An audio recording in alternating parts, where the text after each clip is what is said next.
Tonight on Joy News Prime, Parliament and the judiciary have had their budget estimates restored after they were initially slashed in a standoff that pitched the president against the Speaker of Parliament.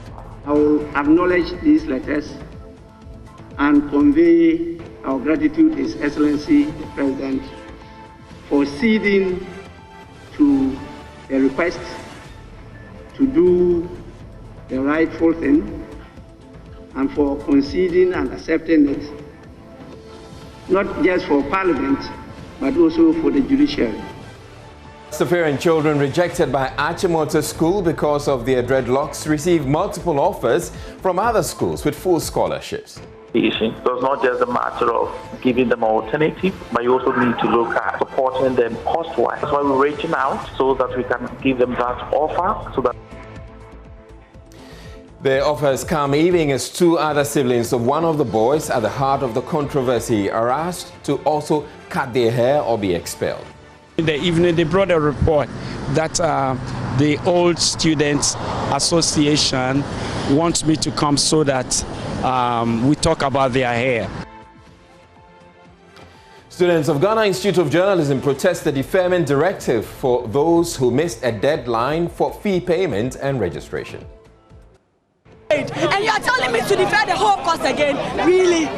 Abba, today, if the Range Rover don't kill us, me have eaten before I came, so I'm ready to die. I'm tired. Yes. I'm tired, though. We have a response from management of the school. In business incubator Peswa 1 becomes first to list on Ghana Alternative Market this year. Look at them, human beings finding me.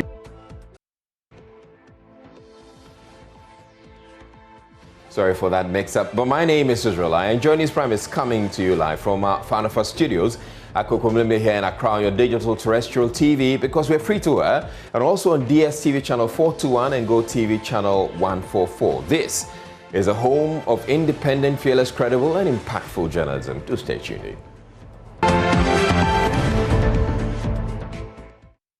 In a classic case of silver linings in dark clouds, there were Safaran children rejected by Achimota School because of their dreadlocks have been made offers of admission by half a dozen schools, including some running international programs with full scholarships plus meals.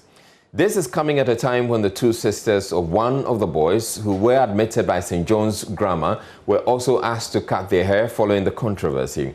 Father of the triplets, Ras Aswad in Krabia, says it has been a difficult time for his family, with his son currently undergoing psychological treatment over the controversy.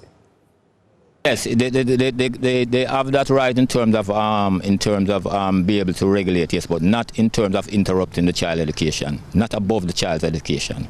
And that's what they did. They didn't consider, these are two children, one is 6, one got aggregate 6 and one aggregate 10. Those are top marks in this country. You have people in there with 18, right? And they allow them to get in the school. And these are high marks, and they refuse them because they have dreadlocks. Okay. So they are violating the Constitution. That's not their problem. I don't see where the Constitution have given them that right to violate the child rights in terms of taking him out of school to prevent him to get an education. The Constitution doesn't say anything like that. And that's one of the reasons why we're taking it to court, for the court to define. When are you going to court? This week. You're going to court? Yeah, we're going to file a document this week. I see. Yeah. And what are you going to seek? What redress are you Well, we are expecting that the issue of discrimination is one issue that they have to deal with. The violation of the Constitution is another issue they have to deal with. And then damages, because we went through a whole lot of traumatic experience. We had to take the child to a psychiatric hospital because of the fact that he was traumatized by the whole issue. So we're going to look into all that, and whatever else is there, then we expect that to be applied. Father of the other boy, Ras Magai, has also been speaking about how two of his other children, Nikita and Amrita Magai, are also being asked to cut their hair or be expelled. The kids are triplet. So Tyrone's sisters are here. They had Achimota, St. John's, So I brought them here. They started schooling yesterday. And then when they came home in the evening, they brought a report that the Old Students Association wants me to come so that we talk about their hair. And that is why I'm here. A guy came up to me, in the one office there, and he started telling me that the school has rules, and Achimota is their sister school. It has rules, and they have to go cut their hairs or they have to leave, you know. And then he went on to say he has spoken with the girls. In fact, he really liked them, you know. They are disciplined, they are very intelligent, you know. So I asked him then, what's your problem? One of the students at the center of the unpassed Tyrone Magai on PM Express last night told Evans Smith he had fears about his future and his quest to become an engineer. Yes, when you accept the offer of admission, you abide by the school's rules. Yes. And that is, as to appearance, it means cutting your hairs and keeping it low. But I noticed this, I may not be an expert in analyzing it, but I noticed that like with sports, they state sports is compulsory for all students, which means if I'm coming into Achimota school, I'm expected to deliver sporting activities. But they gave an exemption, which states for sports is compulsory although, but some students may be exempted for grounds of, I think, health or something, which means there are cases. They have had such special cases and they provided laws to deal with that. When we get to exits, they provided rules, general exit. But at that same instance, they provided special exits, which implies that they've had situations where there was a need because the general exit was unable to fully satisfy the situation. So they provided special exit. But when we come to appearance right now, we only see general appearance. We don't see special appearance because not us alone. I know Muslims too have this problem of wearing which is what we've been talking about with Sheikh. Yes, that's how I understand it.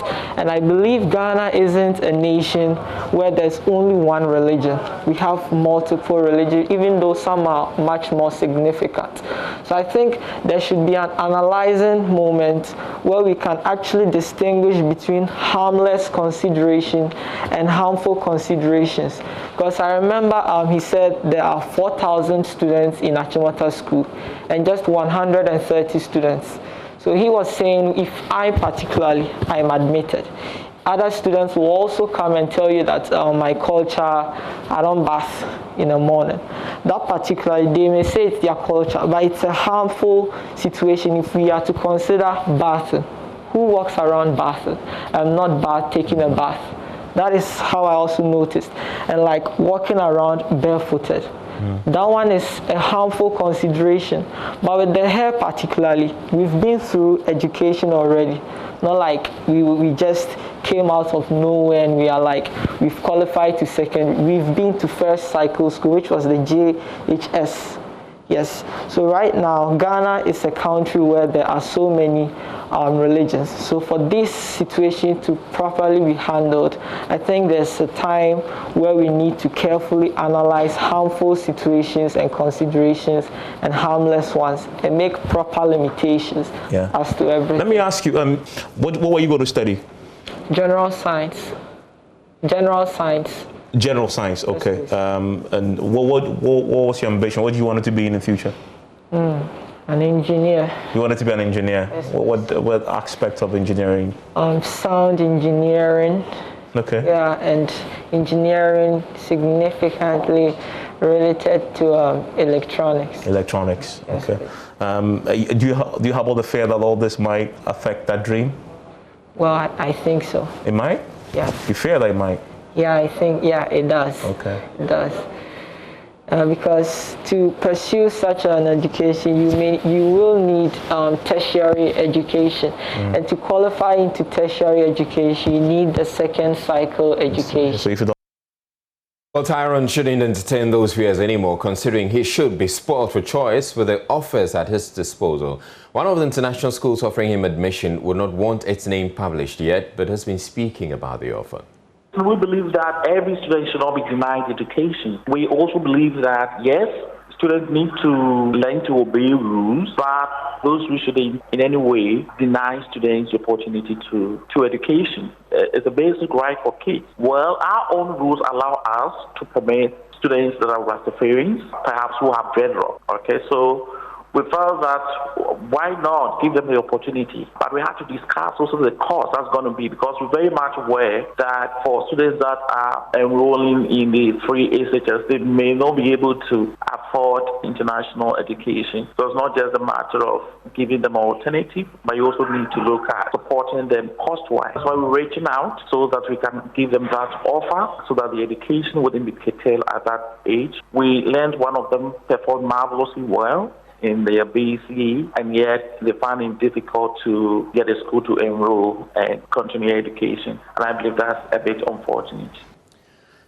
So what really is in the hair and the origin of dreadlocks? My colleague Elton Brobe has been doing some digging and came up with this. Some artists with dreadlocks have been speaking about the issue, and we will be speaking with them or be hearing from them later on Showbiz. Moving on to other stories. The former Central Region Chairman of the opposition National Democratic Congress NDC, Bernard ALLOTEY Jacobs, has described as funny a letter announcing his expulsion from the party.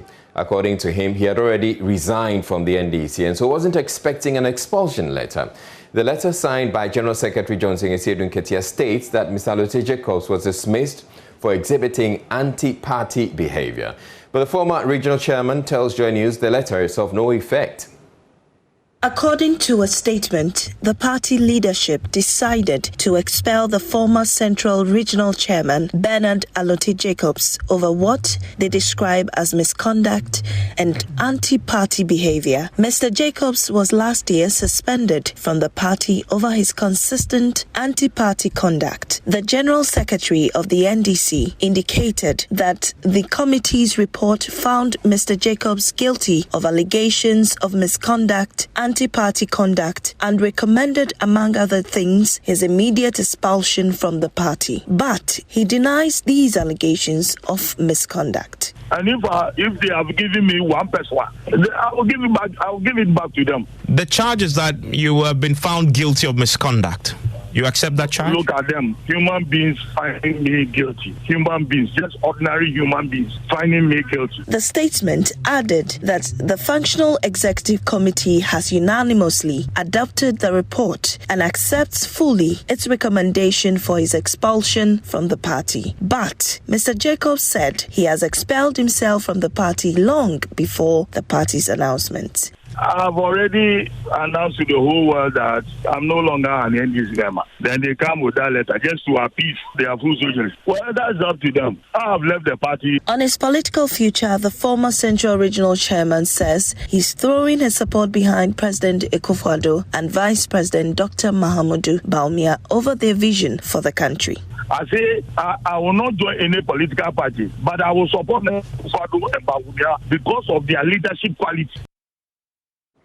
Mr. ALLOTEY Jacobs' letter was followed shortly by another announcing the suspension of a member of the party's communication team, Stephen Atubega. Now, General Secretary of the NDC, Johnson ASIEDU NKETIA, has joined us with more on the recent sanctions meted out to the two members. Thank you very much for your time, Mr. ASIEDU NKETIA. Let's begin with the response we just heard. Mr. ALLOTEY Jacobs says he had already resigned before your expulsion letter and that the letter was of no effect.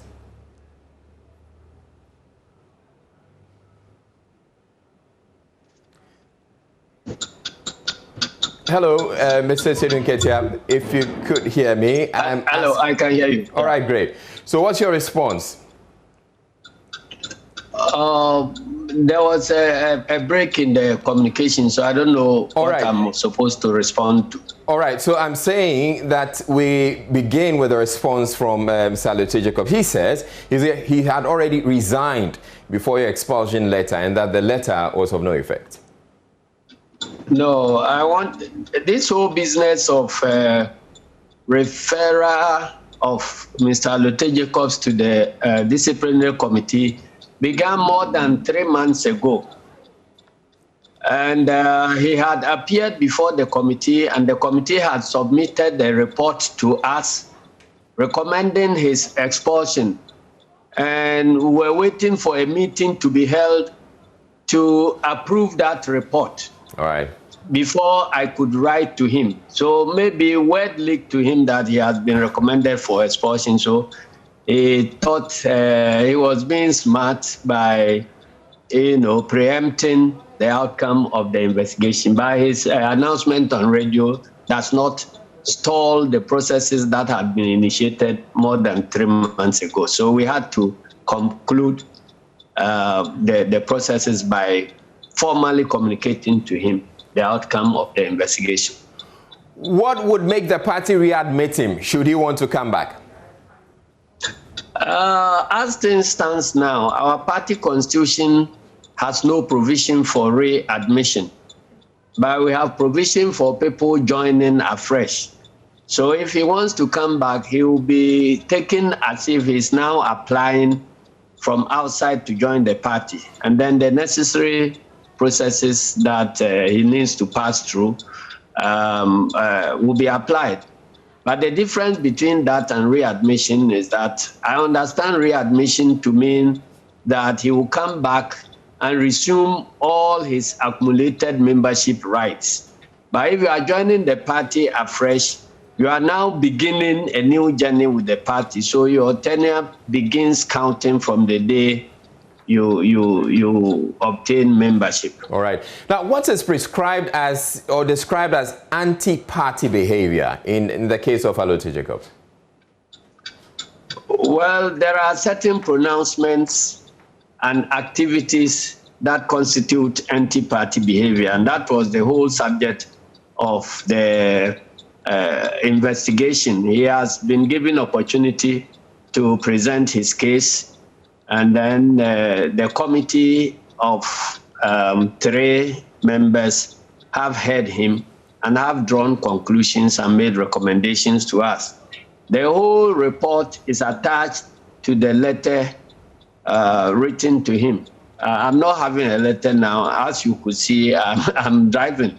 Right. So I cannot talk about the specifics of the report.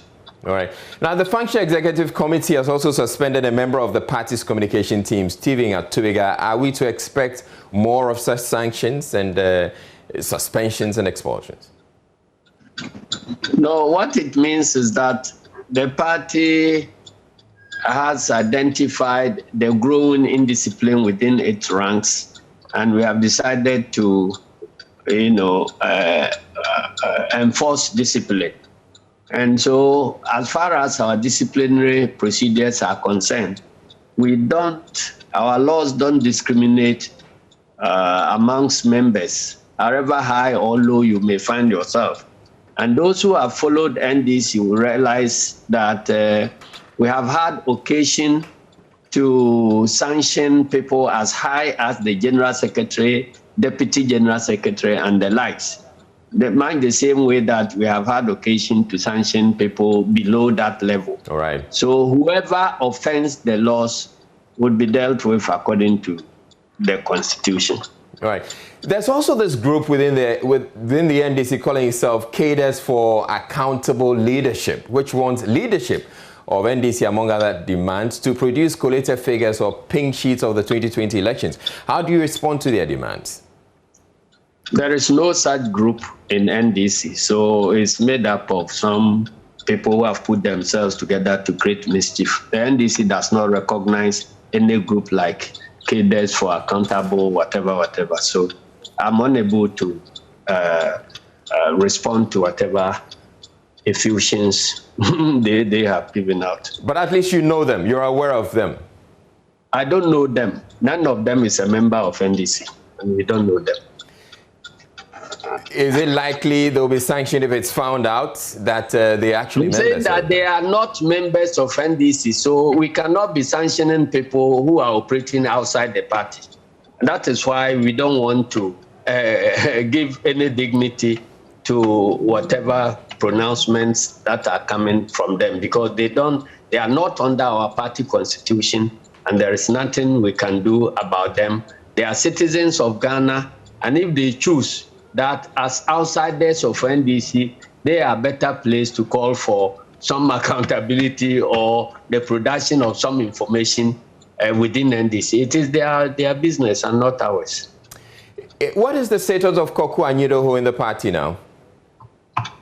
He and Atubiga are before the disciplinary committee of the party.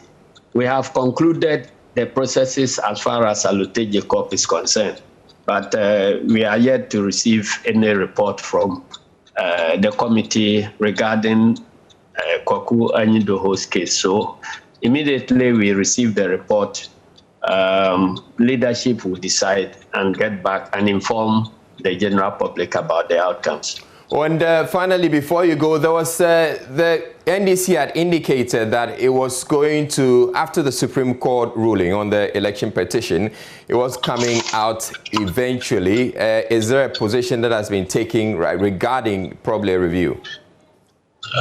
I'm sorry, I'm unable to discuss other issues.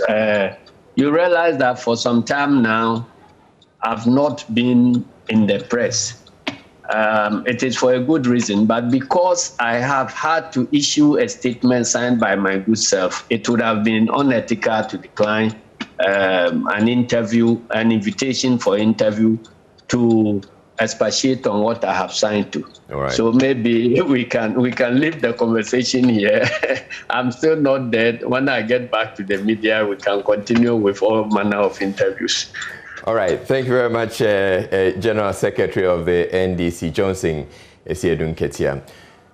Moving on, President Akufo-Addo is urging the Ministry of Finance and the Public Interest and Accountability Committee, PIAC, to work closely to ensure the prompt provision of information on the use of the country's oil revenue. This follows the disagreements between the two bodies over PIAC's complaint that the ministry has not been forthcoming with information it needs to execute its mandate.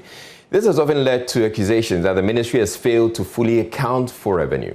President Akufo-Addo has been speaking on the matter at the launch of the 10th anniversary celebration of PIAC. There is one issue which has to be addressed. It has to do with the delay in transmission of information between PIAC and the Ministry of Finance, emanating from the distortions in the deadline schedules of the reporting obligations of the two institutions. This has sometimes stoked controversy, which in my view has not been helpful, and an amendment of the relevant provisions in the Petroleum Revenue Management Act could help resolve the situation. Having said this, let me reiterate the fact the government is fully committed to supporting PIAC and will help ensure the petroleum revenues are well managed for the benefit of all Ghanaians. Chairman of PIAC, Professor Kwame Adom-Frimpong, says PIAC has so far lived up to its mandate of ensuring that petroleum revenue is used judiciously. A major achievement of the PIAC has been its role in legitimizing government commitment to good governance in Ghana's oil and gas sector. Since its establishment in September 2011, the Public Interest Accountability Committee, PIAC, has effectively exercised its oversight responsibility of monitoring and evaluating management of Ghana petroleum resources by the Ghana government and stakeholders institutions. According to Section 51, the Petroleum Revenue Management Act 815, the PIAC is to produce 2 reports every year. The first is by 15th March and the second by 15th September. Over the 10 years, the PIAC has been able to satisfy the above legal requirements and has produced coherent reports and have raised critical issues of transparency and accountability in Ghana oil and gas sector. To be specific, the PIAC has produced 18 impressive reports from 2011 to 2020 on the oil and gas sector, where details on the activities of the sector had been highlighted and thoroughly discussed. All of these reports had been outlined several key findings and recommendations with a view to enhancing transparency and accountability in the nation's oil and gas sector. Secretary of Ghana's Economic Management Team, Professor Joe Amoako-Tufo, who delivered an address at the program, said there is a possibility of a shortfall in the country's oil revenue that all must be concerned about. We are, as far as Jubilee 10, Sankofa and so forth, we are almost taking into 1/3 of our reserves, more than 1/3 of our reserves. What is left are all in deep, shallow waters. Our future then depends on our capacity to be able to do exploration in those deep waters, 2,000 and above. You need a technology, it's very expensive. Very few oil companies would dare go into those deep waters. The AKs and the ExxonMobils are the exceptions. As we're going, Mr. President, our industry 10 years down the road will depend on how well we can do in those deep waters. It depends on how our national oil company itself can be emboldened and strengthened to see how much it can leverage, work with these partners for us to continue to have control of our oil industry. You're watching Joy News from. We're taking a break, but still ahead in the bulletin. Students of Ghana Institute of Journalism protest a deferment directive for those who missed the deadline for fee payment and registration. And you're telling me to defer the whole course again? Really? Abba, today, if the Range Rover don't kill us, me have eaten before I came, so I'm ready to die. I'm tired. Yes. I'm tired, though. And in business, incubator Peswa 1 becomes first to list on Ghana Alternative Market this year. Stay tuned in. We'll be back with more.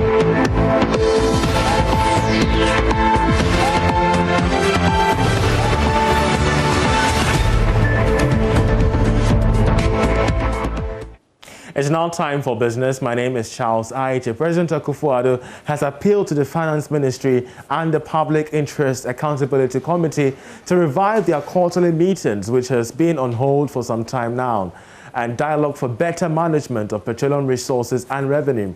According to him, this government is fully committed to all PEAC activities, ensuring petroleum revenue management is well managed to the benefit of all Ghanaians. He was speaking at the 10th year anniversary celebration of the Public Interest and Accountability Committee.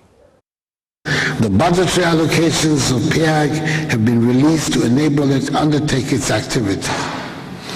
In 2020, for example, an amount of 3,100,000 cedis was given to PEAC, with 2,350,000 cedis set to be released for this year, in spite of the pandemic. Indeed, the committee used a part of its 2018 budgetary allocation to procure its current office building at East Legon in Accra, which brought an end to the era of evictions and threats of evictions by landlords. For as long as I remain president, support to PEAC will be forthcoming and on time.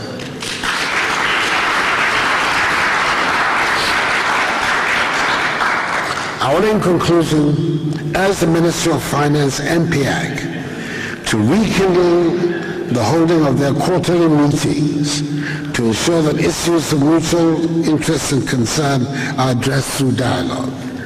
I also appeal to PEAC and its publications to help provide the general public with a better understanding of how petroleum revenue resources are managed and clarify swiftly its position on matters should it be misconstrued in the media space. Meanwhile, the chairman of the Public Interest and Accountability Committee, Professor Kwame Edumfrimpong, has called for more synergy between government and PEAC to aid transparency in the use of oil revenue. PEAC has made significant contributions to improve revenue management. And Chairman, to begin with, a major achievement of the PEAC has been its role in legitimizing government's commitment to good governance in Ghana's oil and gas sector, Since its establishment in September 2011, the Public Interest Accountability Committee, PIAC, has effectively exercised its oversight responsibility of monitoring and evaluating management of Ghana petroleum resources by the Ghana government and stakeholders institutions. According to Section 51, the Petroleum Revenue Management Act 815, the PIAC is to produce 2 reports every year. The first is by 15th March and the second by 15th September. Over the 10 years, the PIAC has been able to satisfy the above legal requirements and has produced coherent reports and have raised critical issues of transparency and accountability in Ghana oil and gas sector. To be specific, the PIAC has produced 18 impressive reports from 2011 to 2020 on the oil and gas sector, where details on the activities of the sector had been highlighted and thoroughly discussed. All of these reports had been outlined several key findings and recommendations with a view to enhancing transparency and accountability in the nation's oil and gas sector. Well, that's how we end business with me, Charles Aite, for this particular segment. We're back after 8. In the meantime, Gary Al-Smith is up next with sports. Thank you for staying with us on Joy News Prime. Gary Al-Smith here with the sport. And the Black Stars will need to be smart and clever if they are to secure a qualification ticket to the AFCON 2022. This is according to the head coach himself, CK Akono. The team left Ghana yesterday for South Africa for round 5 of the qualifiers, and they'll start with Bafana Bafana. Akono wants to join the qualified teams to the continental showpiece. Here's a Joy Sport report. The Black Stars arrived in Johannesburg for round 5 of the African Cup of Nations qualifiers. Prior to their departure from Ghana, head coach of the team, CK Akono, said the commitment of his team is to ensure qualification to the Continental Football Festival in the game against the Bafana Bafana. As much as we are a threat to them, they're also a threat to us. I mean, it's all about us, how we organize ourselves and get in there and deliver. We want to try as much as we can to qualify in that match before we even get here. And so we'll see the best team that is well organized, best team that will play intelligently, best team that a team that will do these kind of necessary things. There are, few details that we need to do. I mean, the difference between us and them, they are the home team, and it's not that much. And so we want to be clever in that sense, go in there and do well and qualify. With a chunk of their players plying their trade domestically, Akono insists the players have improved their quality of play despite struggling at the beginning of the season. We've done well. I mean, in the first round, from the beginning, we sort of struggled the way we play. But I think as the league progress and what we were doing, I think there were a lot of improvement. I've been around the country to watch matches, and I think there's been a lot of improvement. And so we are happy. The 4 times African Cup of Nations champions will engage the Bafana Bafana at 4 p.m. kickoff time on Thursday. Now, the Black Stars are without several key players, yet many Ghanaians expect the 4-time African champions to beat Bafana Bafana in South Africa. We have 2-0. Oh, I'm expecting Ghana to win. If we don't win, more draw. The view is that they should do well so that the nation will support them. Because Ghana here, our enjoyment is football. So we are praying that everything will make successful. And the coach must be done well, and the player also must be done well. Because that is their professional. So we are praying for them. Ghana will win, that's my prediction. It's like 2 goals or 3 goals, it's okay. I mean, using the local players is not a problem. All our prayers is that Ghana will win. That's all. We want to qualify. So whichever player that will use that, we will qualify. It's not a problem. So we are all praying for them and we are all supporting them. Any scoreline in mind? Scoreline, 2-1 or 2-0 is okay. We want to qualify, so you have to win at all costs. I'm praying they should win. They should work on it. Like they should. I don't know how to say, but they should win. They should work hard. They should play it hard. They should focus on the ball, and God wish them all the best. Thank you. What's the score prediction? Score prediction in mind? I think 3-0. Yeah, 3-0. I think we can make it, but we need to support them with prayers. That's all. Do you have any score prediction in mind? 2-0 or maybe 2-1. Honestly, I'm 100% confident that we're going for win. I know Ghana can do that. I don't have any problem in it fear, so I'm going for win. Score prediction? 2-0. I'm expecting my country to win against the South Africa. That's all. Okay, I'm expecting like 4-1. 4-1. Yes, 4-1. 4-1, she says. Let's see. So, first of all, I'm going to show you what the Joy Sports team thinks will be the starting lineup based on the training we have watched from CK Akono over the past 2 weeks. So, we think that Razak Abalora of Kotoko will be in goal, Nicholas Opoku and Ismail Ganiyu. Ganiyu also plays in the local league as well. Baba Rahman plays in Greece. And then we have Anan as well. Benson Anan, who played in the Under-20 AFCON. We expect him to be there. Wakaso, who is based in Ghana throughout the last few months, and so he has been here, will be paired, we think, with Lomote as well. And then in front of them will be Ajax Mohamed Kudus. And then the strikers, we think that we will have Emmanuel Jesse, who plays in Spezia in Italy.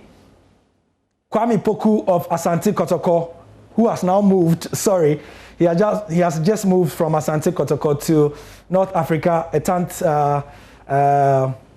USMLJ, and also Caleb Ekuban as well, who plays in Turkey. We think this will be the starting 11 for the Black Stars.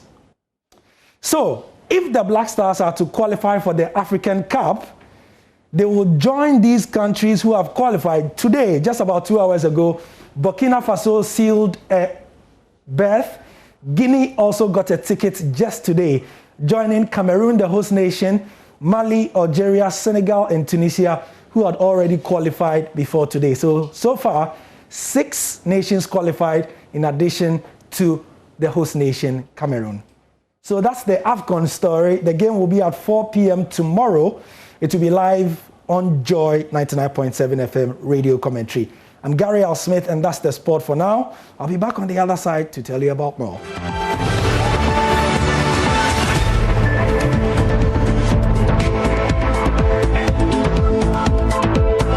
Right, time for showbiz, and Becky Bex is here. Hello, Bex. Hello to you, Easy. How you doing? I'm well. How about you? You look nice. Thank you. Thank you. So, let's do the stories now. Yes, let's do the stories. Reggie Rockstone, he is not happy about what's going on with Achimota School. And, the Rastafarians that have been told that they have to cut their hair.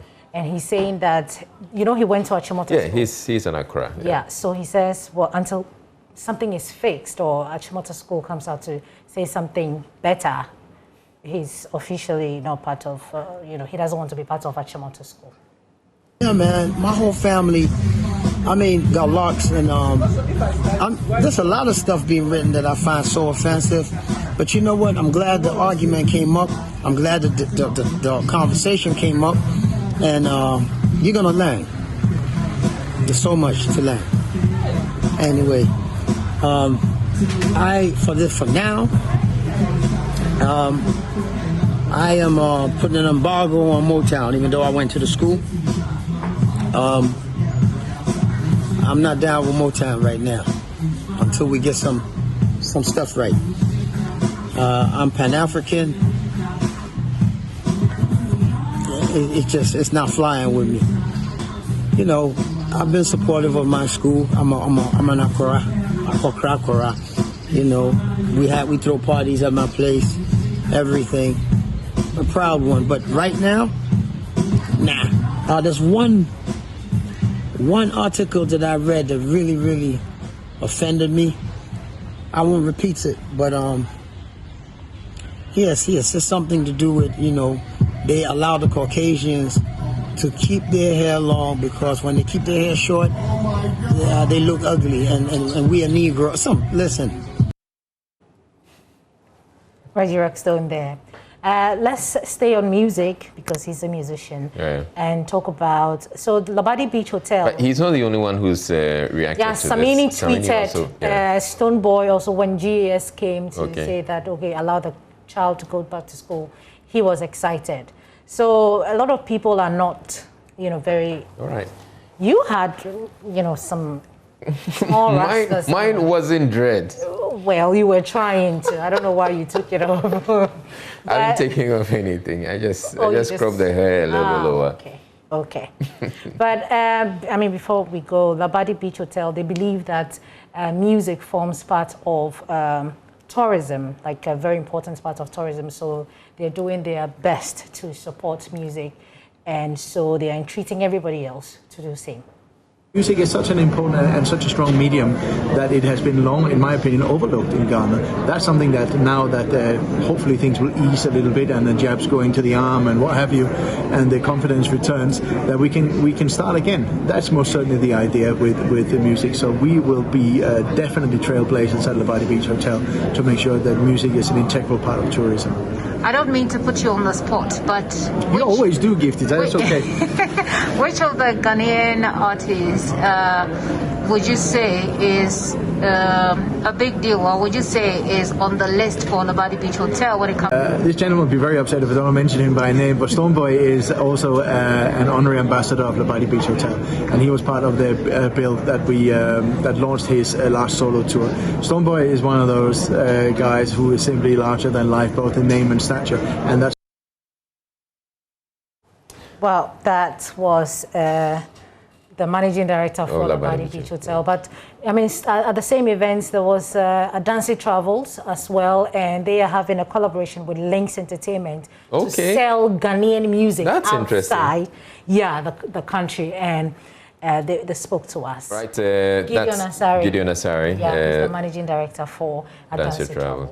Right, thank you very much, Becky Vex, for bringing us Showbiz, and that'll be it for those of you who are watching on Joy Prime. But before we go, a top story on myjoyonline.com. Parliament Appointments Committee to vet Finance Minister nominee Kenneth Furiata on March 25.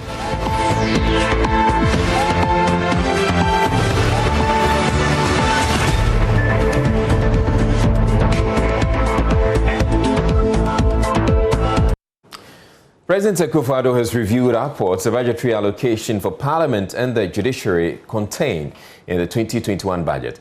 The estimates had initially been slashed by the president, citing the current economic situation in the country. The speaker had, however, challenged the cut and threatened to block approval of the 2021 budget.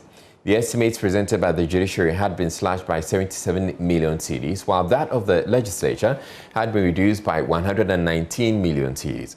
The presidency has since backtracked, with the speaker announcing to the House Wednesday that the government has maintained the compensation, administrative and operational expenses of the House and adjusted slightly upwards the allocation for CAPEX. Mr. Speaker, recommendations of government on the 2021 proposed estimates of expenditure for Parliament, the Parliamentary Service, the Judiciary and the Judicial Service. I hope this finds you in good health and spirits. I acknowledge receipt of your letter dated 16th March 2021 with reference number OP/SPK/21/PS8 in respect of the above subject matter.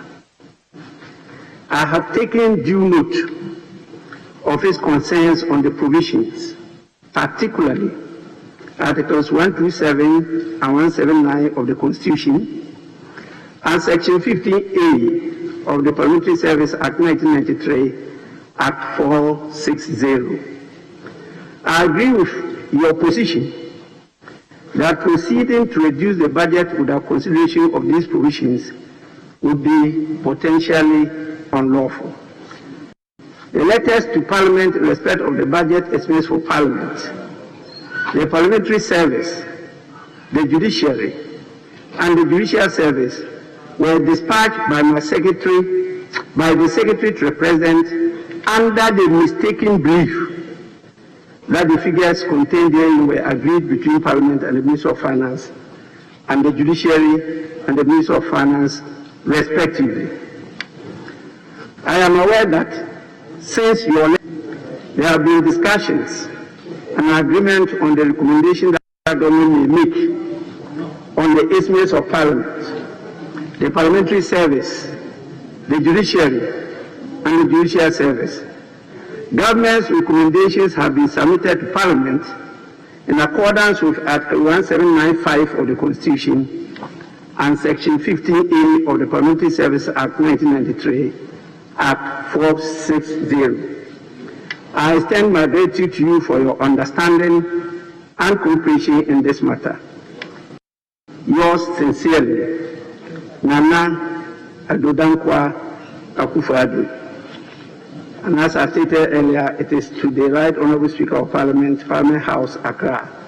Attention, Right Honourable Alban Sumana Kingsford Bagui, and the Chief of Staff. Now,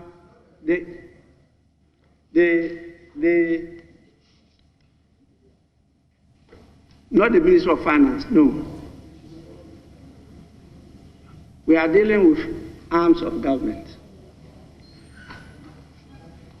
The letter in connection with Parliament and the Parliamentary Service is also dated 23rd March 2021, and it says, Mr. Speaker, read recommendations of government on the 2021 proposed estimates of expenditure for Parliament and the Parliamentary Service. I acknowledge receipt of your letter dated 16 March 2021 with reference number OP/SPK/21/PS8 on the above subject matter, and submit the estimates of expenditure for Parliament and the Parliamentary Service to be laid before Parliament, as well as the recommendations of government on them. Estimates of estimates of expenditure for Parliament and the Parliamentary Service. And that is why we submitted. Compensation was 201,112,086 Ghana cedis. Goods and services, 205,027,688.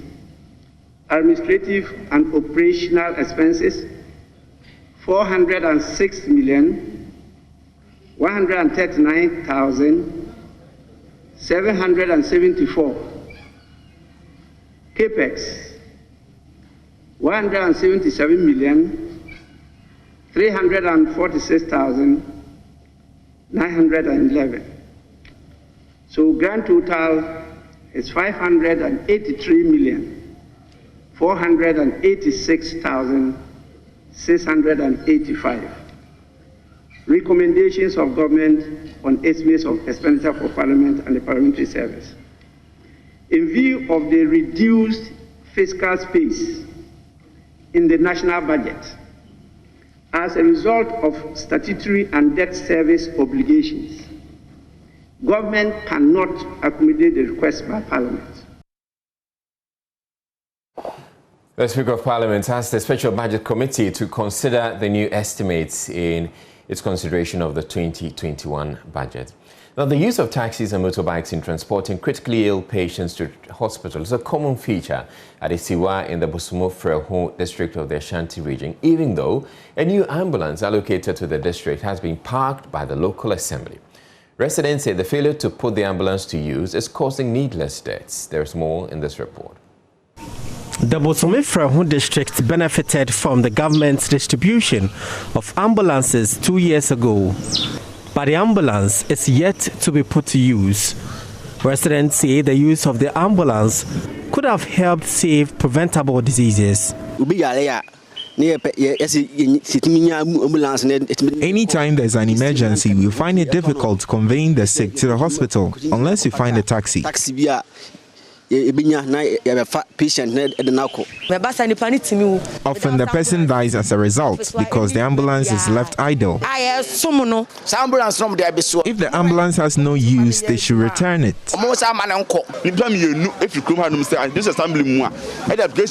2 people from this district opted for a chance to drive the ambulance, but they were denied. The ambulance is parked at a shed with no sign of movement.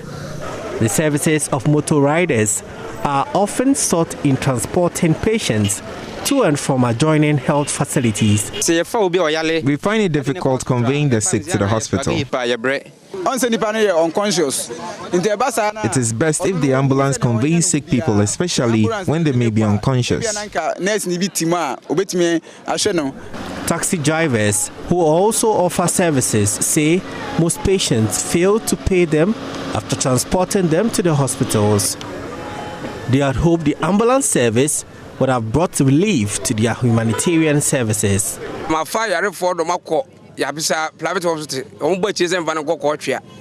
have picked up several people, but none of them survived. If the ambulance was functional, it would have helped a lot.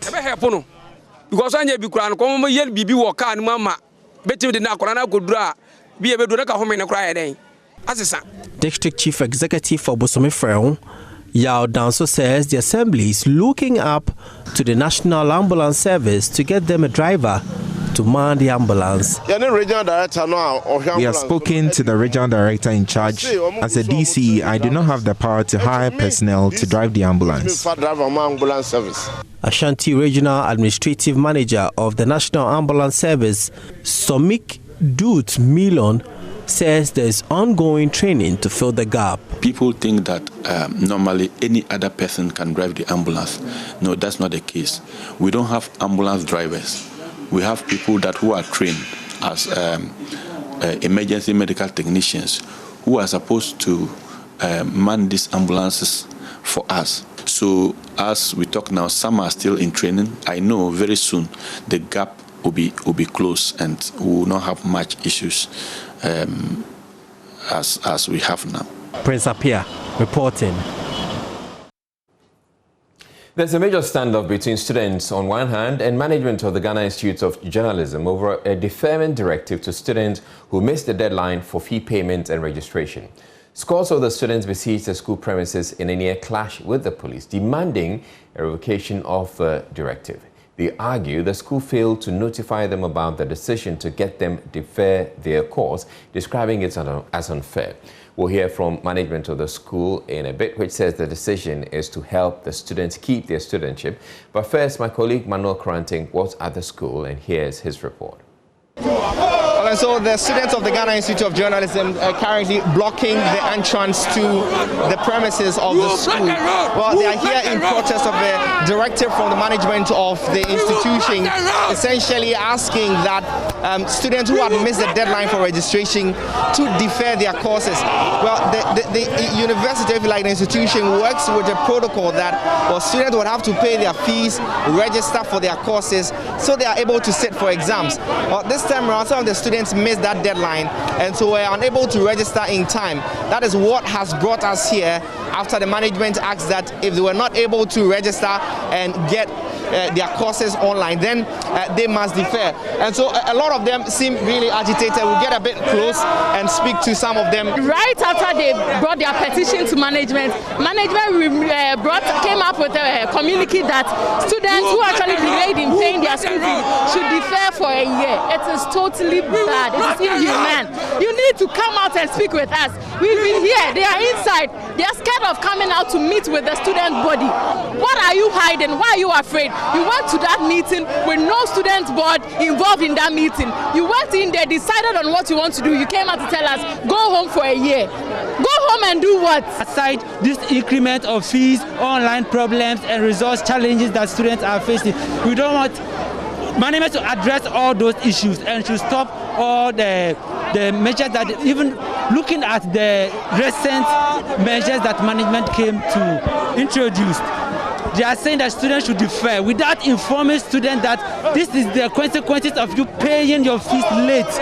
Students are not aware. You go and pay, you come and do your assignment, do IAs and everything, stress, online exams and all that. And management just came for just changing. You see, we knew that if you don't pay early, we are going to defer. We've known that since, okay, fine. But then the issue is, it was in a pandemic season. Any what's the name? How should I put it? See, any wise institute, they will know that, oh, we are in a pandemic season. People's parents lost their jobs. People lost their jobs. The economy was tight. No one was going, no one was coming. There was nothing on table. You understand? I just don't even know what to say at this point in time. Because last year, I was supposed to join my colleagues and graduate. But because of these same financial constraints, we weren't able to register. And now that we deferred willingly, we have come back saying that we want to continue the course. They are telling us to defer because of late registration. I personally didn't register after the deadline. I had paid my fees, everything intact. But selection of the courses to make sure I had everything intact was the problem.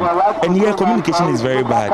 Sometimes even you have to be going up and down just to hear a positive response from them when you put a petition to them. Please understand. So financial constraints got you to miss the deadline last year, and you've missed it again because of financial constraints. Yes, please. What are you going to do now?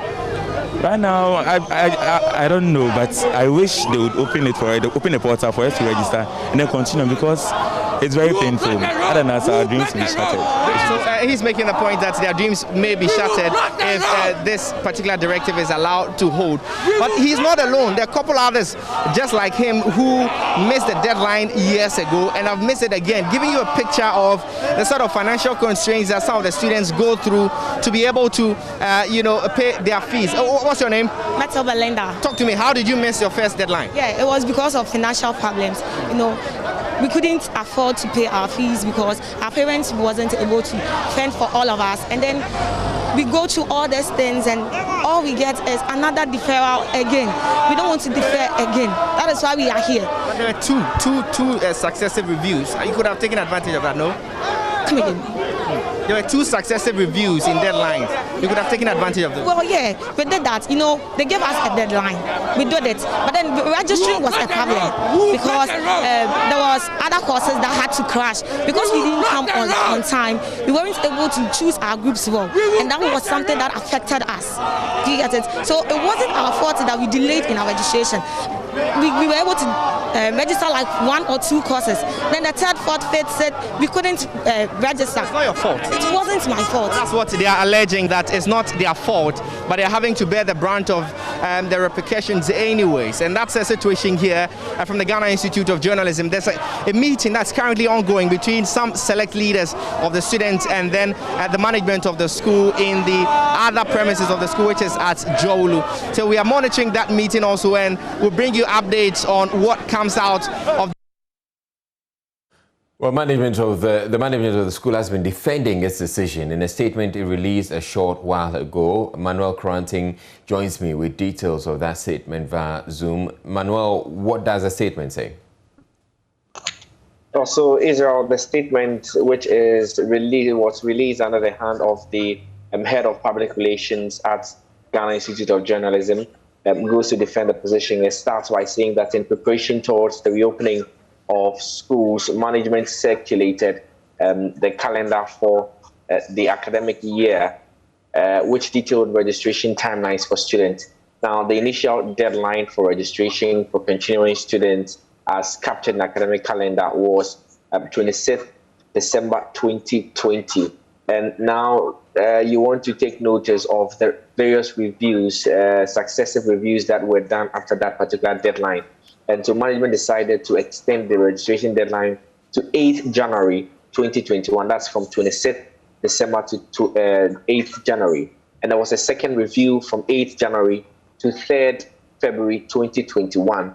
And there was a third review to 25th February 2021. And that really was the final deadline for the payment of the minimum of 60% of the fees and subsequent registration. It continues to say that students' registration constitutes a vital part of academic procedures in tertiary institutions the world over, as it influences decisions regarding lecture hall allocation, preparation of lecture and examination timetables, among others. Now, the several deadline extensions resulted in an unprecedented 24-week registration window without any penalty payment. This decision by management is in consonance with Section 9.3 of the Institute's undergraduate academic policies and procedures, which stipulates that, and I quote, that students who fail to register in person or by proxy during the official registration period at the beginning of the semester forfeit their right to register for the semester or the entire academic year. It also satisfies Section 13.5 of the same policy, which stipulates that students who absent themselves from class for 21 days in a semester without official permission from the registrar are deemed not to have satisfied the class attendance requirements for the semester and shall not be assessed as having completed the program. And this is what the management goes ahead to say, that the notification to students who fell foul of the above sections was to ensure that affected students do not lose their studentship. Deferment of program should therefore not be seen as a punishment, but as an opportunity to retain studentship. And so the general public is, by this statement, informed that management of the institute came to this decision and making reference to the decision for the students to defer their courses after careful consideration to ensure that the academic processes required to keep the school running are upheld.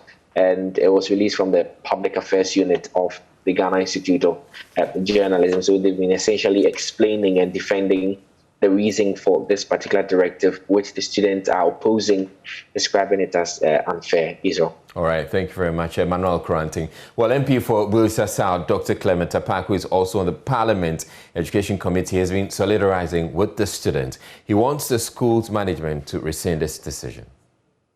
Clearly, the impact of COVID-19 has had implications, for which reason even government is seeking for the support of the citizens.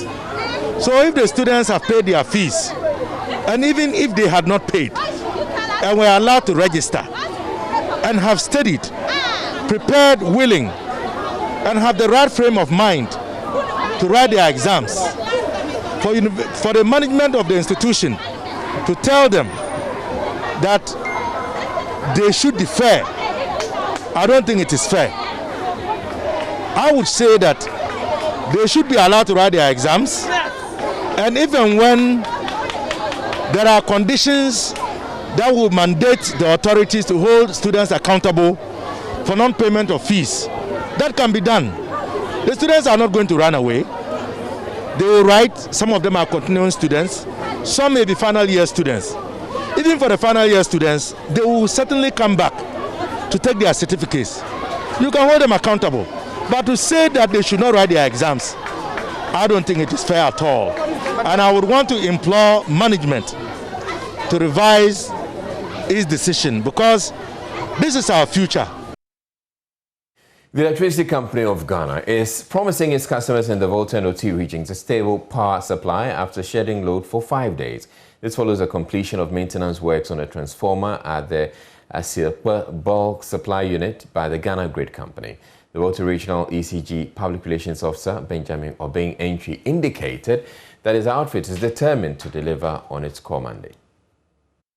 Well, I think every customer within the region will attest to the fact that prior to this maintenance work by Grid, power was very stable in the Volta and then Oti region as well. We want to assure our customers that once Grid has completed with the maintenance work successfully, we will do our best to keep the lights on. We will do our best to ensure that power is stable. We will do our best to deliver on our core mandate, i.e. to provide quality, reliable and safe electricity services. So we want to assure our cherished customers that ECG Volta will do our best to ensure customers enjoy reliable and stable power supply. Now, the name of a person, place or thing is supposed to have meaning, even though these names could be corrupted and the real meanings could be lost over time. One such name is the capital of the Bunu region, Sunyani. Is that the original name, and what is the history of the Sun City of Ghana, Sunyani? As part of the Joy News Ghana Month series, Precious Somerville has been finding out more about the history of Sunyani. Sunyani is the capital city of the then Bono Ahafo region and now Bono region. The now cosmopolitan town with over 150,000 inhabitants is such a serene, well-planned city with the dualization of its major roads fitted with street lights that are such a delight to watch at night. But what is the real history of this beautiful and hospitable town? Nana Bofutia Bomponsem is the Krontihine of the Sunyani traditional area. The people who settled in Sunyani were hunters. They came from various places. The ancestors who settled here are Nana Bohenkoko and Nana Bofutia. They are the people and the hunters which came together to settle in Sunyani. And their village was called Asonyaye, a place where elephants are killed and then skinned. So when an elephant is killed and then skinned, the place or the village which our forefathers skinned the elephants is called Asonyaye, and it has been corrupted as Sunyani. Sunyani is such a peaceful and welcoming place for people of different tribes. The Sun City's uniqueness dates back to its originators. The two people who settled in Sunyani, they love themselves, they love visitors, so they accepted almost every personality. The Omanhene of Sunyani, now his name is Nana Bosoma Asonkere, but his title is Dasebre Ojiamansan, because whether you are Akan, Ewe, Mosi, or wherever you come from, Nananam accepted those people because we believe it is the visitors who we use to establish communities. It makes Sunyani being a peaceful place for people to settle here. Sunyani, according to the chiefs and people, has enough room for investors. I've been awarded a cleanest city in Ghana, if not in West Africa. So Sunyani is a serene place where people can come to stay, to do their conferences. The Omanhene and his elders have a lot of land to give to other investors to come and invest in Sunyani. And the youth of Sunyani are very hard-working youth. So we are inviting people to come and join us in Sunyani. So, if you need a peaceful and congenial place to live or establish your business, think of Asunjaye or Sunyani, and you will be glad you did. For Joy News, Precious Semevo, Sunyani. Hello, it's time for business. The Ghana Alternative Market has witnessed its first listing for the year from business incubation firm Peswa One. The GAX, of which is dedicated a market for small and medium enterprises similar to the main market on the Ghana Stock Exchange, will support the company in promoting their business to investors as well as enhancing corporate governance. Here's more. Peswa One becomes the first company to appear on the Ghana Stock Exchange by listing on the alternative market for the year 2021, despite challenges faced with COVID-19. According to the business incubator, it is open for more support in its area of operation to be able to grow more micro businesses. Chief Executive of Peswa One, Dr. Prince Abe, believes that the move will inspire other SMEs to consider the GAX market. We want to be an inspiration. That is our biggest goal. Our biggest goal is we want to inspire other young companies to take that leap. You don't intend to raise any funds? We did not list by IPO, we listed by introduction. So raising funds is something we are thinking of in the future, not now. What our intention is to show to young companies that this can be done. You can build a company, you can raise it up, you can list on the gas, you can build good corporate governance, even as a young company, and get to that point where you can say that investors come in, put in your money, and you will get benefits in the medium term. So that's what we've done, and we believe that this listing is the beginning of a revolution for young businesses in Ghana to come onto the gas, to build their businesses. Deputy Managing Director of the Ghana Stock Exchange applauded Peswa One for the bold initiative. She used the opportunity to invite other SMEs to take advantage of the funding support scheme by the Ghana Stock Exchange to help small businesses willing to invest or do business on the market. The GSE itself has a listing support fund. The listing support fund helps to prepay the fees of getting a company ready to list on the market. So far, about 5 companies have taken advantage of it. So we call on the entrepreneurs who are out there, some of whom need to raise capital, but the initial upfront fee is a challenge for them to take advantage, for instance, of our listing support fund. But at the end of the day, we think that the opportunities of raising capital, of raising significant amounts of money that help these entrepreneurs meet their objective far outweighs the costs of coming to the market to start with. On the GACs, we've made the cost of coming to the market or being listed almost nothing. So GACs companies do not even pay application fees, first listing fees.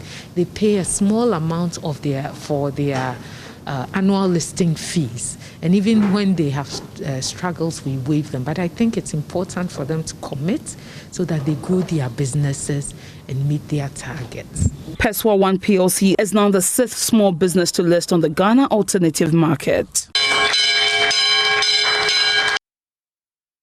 Now, Ghana's micro, small and medium enterprise sector will receive improved services from a strong partnership between government and the private sector. The agenda, which is being championed by the National Board for Small-Scale Industries, which is now the Ghana Enterprise Agency, is aimed at making the sector a stronger pillar to economic growth. Executive Director of the agency, Kosi NKETIA, hinted that such collaboration is needed to transform the economy. She was speaking at the Access Bank Graphic Business SME Clinic in Accra.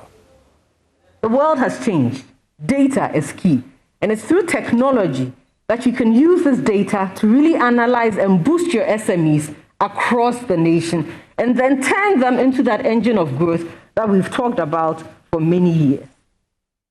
Through the digital solutions, we were able to save in excess of 600,000 jobs. And this was all done, and all these analysis was done because we also had digital solutions to build on the work that we have done.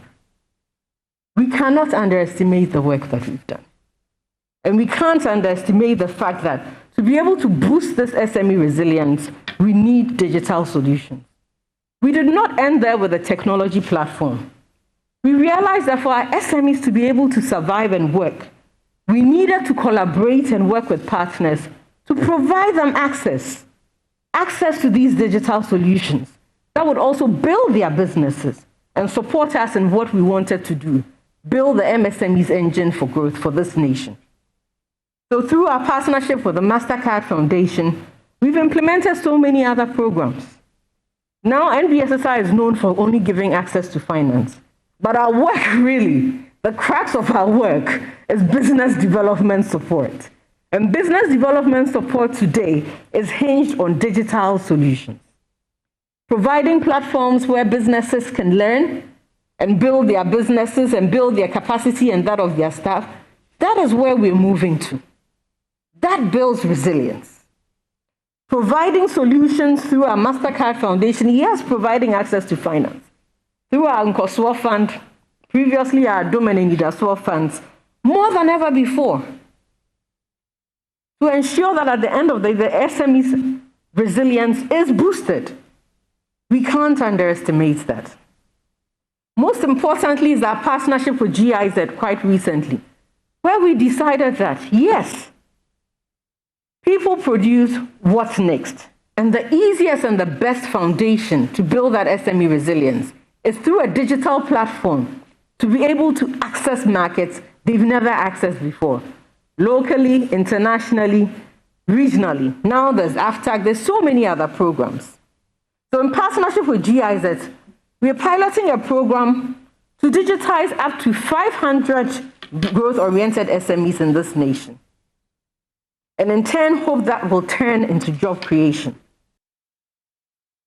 Well, Chief Executive of the AGI, Sechuma Kwaba, also urged government to prioritize digital infrastructure in all parts of the country to support the integration and growth of SMEs. Technology people will tell us, if you have even WhatsApp groupings, it's a marketing tool. Everything you do on phone, on computer, basic computer, you may have to be able to acquire it. You have to join networks as well. Within AGR, for example, we have about 23 different sectors. Each of these sectors have their own groupings. Each of the groupings, we are creating WhatsApp groups, network groups, you can make use of this platform to market your products. So you don't just stay in your corner and think that you can do business and do it to the very best of your ability and make all the money. You cannot. It is very important that we join networks. Let's be part of the system. Don't let us stay away. So those of you who came here and those of you who have tuned in and listening, I think it's a good platform for you to get knowledge that there are opportunities out there that you can indeed explore. I think that in doing this, as an advocate, we also look at issues that government also has a role to play. And I think that we need to really partner government and work towards reducing the cost of data. I think cost of data in this country is too expensive. I think it is something that has to be explored and looked at. Now, the total value of funds channeled through the mobile money particular services has been, addressed by many businesses as much more of an advantage to their means of profits. And of course, that's how we end business. Coming up next is sports with Gary L. Smith. To stay.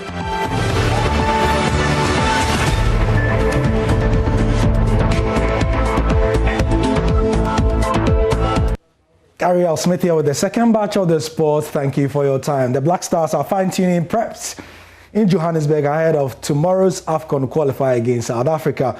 Midfielder Gladson Awako is one of the home-based players who have made it to the final squad, and he says that the players plying their trade domestically will be given more opportunities if they do well. With that, here's a report by Muftar Nabil Abdullahi.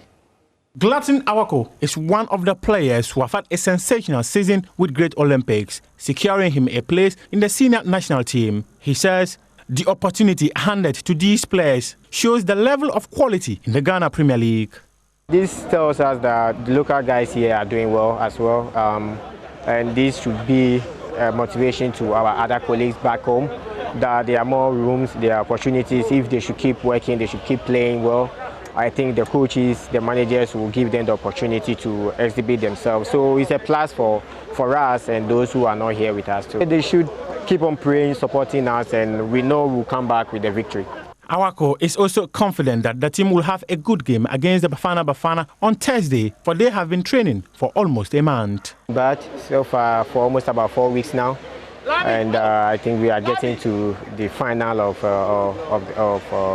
we're coming to the end of the week, which is very, very crucial at the moment. And I believe training and everything, the preparation has been good. And I think everybody feels good. We are all feeling very, very good for the game. A win for Ghana against the Bafana will book a ticket for the team to participate in the 2022 African Cup of Nations to be staged in Cameroon. The Ghana Athletics Association will hold a circuit championship this weekend. It will be the first major championship to be organized by the association since the pandemic. Bawa Hussein is the Secretary General of the Athletics, of Ghana Athletics, and anticipates difficulties, but he's confident athletes will live up to expectations. Mubarak Haruna has more in this report. The body mandated for the development of athletics have not organized the circuit championship since the outbreak of COVID-19 last year. Secretary General of the association, Bawa Hussein, says they have had challenges organizing competitions for athletes, but that they are ready to organize their competitive championship this weekend. From here, we are going to Kumasi for our first Open Championship in 2 weeks' time. So something is happening, something about me is happening. Because we cannot leave the local athletes not having competitions. So we will do whatever we can to get them at least 2 or 3 competitions before the end of the year. COVID-19 has affected businesses, forcing a cut down of their budgets. Bawa reckons securing sponsorship is difficult, saying the alternative to keep athletes active with the organization of competitions is to rely on support from the World Athletics. It's extremely difficult, extremely challenging, because this time getting sponsorship is difficult. So we have to follow on our annual grant for the World Athletics to use it for the first Open Championship and seek for support from the ministry and the public sector for the next competition. But the first one, we have to get down one competition using our annual grants. The circuit championship is meant to keep athletes in good shape for local, continental, and global games. To boxing now after football and athletics. The president of the Amateur Boxing Federation of Ghana, George Lamte, has told Joy Sports that their plan for the year is to have at least 4 boxers qualify for the Tokyo Olympic Games. He said despite the challenges affecting the preps of the boxers due to the pandemic, he is quite sure that Ghana will secure more slots as the continent and others have 50 more spaces to compete for. Since the outbreak of the COVID-19 pandemic, juvenile and amateur boxers have not had the opportunity of competing. President of the Ghana Amateur Boxing Federation, George Lamte, tells Joy Sports that the plans for this year is to ensure boxers resume training and also have competitive fights to put them in a proper condition. Well, as at now, the plans are that they've started training and we are putting measures into place that we can resume our normal competition. You know, after training without competition, so we are, as at now, we have written to the Ministry of Youth and Sport, we have copied the National Sports Authority to put it in the protocols involved so that we can start our boxing. Maybe if per 25 at a place, then we start our competition. So it's like we will keep the social distance. As football has started, there is no way we allow spectators to come and watch. So we'll keep to the, I think things are going on, yeah. Ghana have secured 3 slots to participate in the Tokyo Olympics. Mr. Lamte tells Joy Sports they are hoping of having at least 2 more boxers qualify to represent the country in the Games. And as we speak now, we are yet to go to a qualification in France, but it has been cancelled.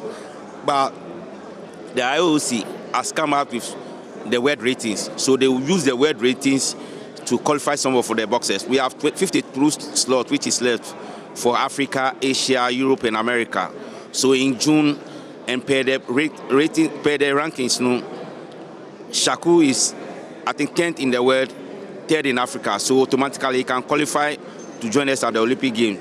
We talk of Jesilati, then we talk of one of the boxers, the lady, Onera. She can also qualify. So at least, if per the statistics that we are having, and the 52 slots that is being shared, we hope we can qualify. We can add another 3 to 2 boxes. So the Tokyo Olympic Games will commence in June and end in July. And that's it for the sport for now. Don't forget that tomorrow's South Africa versus Ghana game will be live on Joy FM. That will be a 4 p.m. kickoff. I'm Gary Al Smith, and that is the sport for now. For the bulletin for this evening, I'm Israelite. Thank you very much for watching. Up next, we have Evans Mesa with PM Express.